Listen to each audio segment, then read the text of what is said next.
गे जान, चल सब दुनिया जहान गे।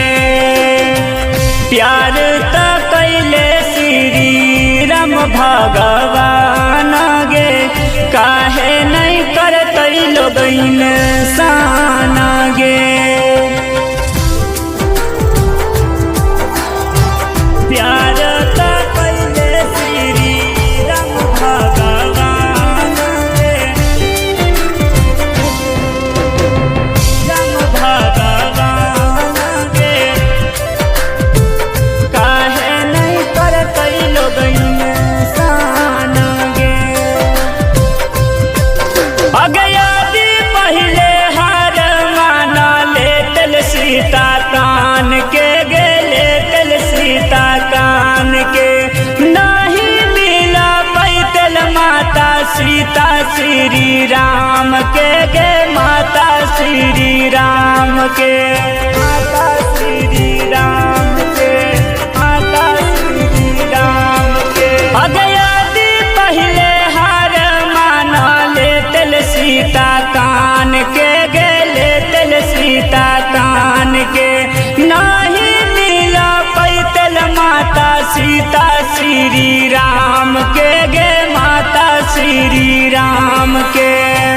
डरमी जे गाँव घर के इल्जाम से, नहीं छुपाई भी मुकाम गे। विधि विधान पर सुने गे जान, चल सब दुनिया जहान गे। प्यार त कैले श्री राम भगवान गे, राम भगवान गे, काहे नहीं करते लोग इंसान गे। अगे जैसे राम अपन प्यार ले रावण से लड़ल कई गे, रावण से लड़ल कई। कितना दुख सुख अइले नहीं सीता के छोड़ल कई गे, नहीं सीता के छोड़ल कई, नहीं सीता के छोड़ल कई गे, नहीं सीता के छोड़ल कई। अगे जैसे राम अपन प्यार ले रावण से लड़ल कई गे, रावण से लड़ल कई।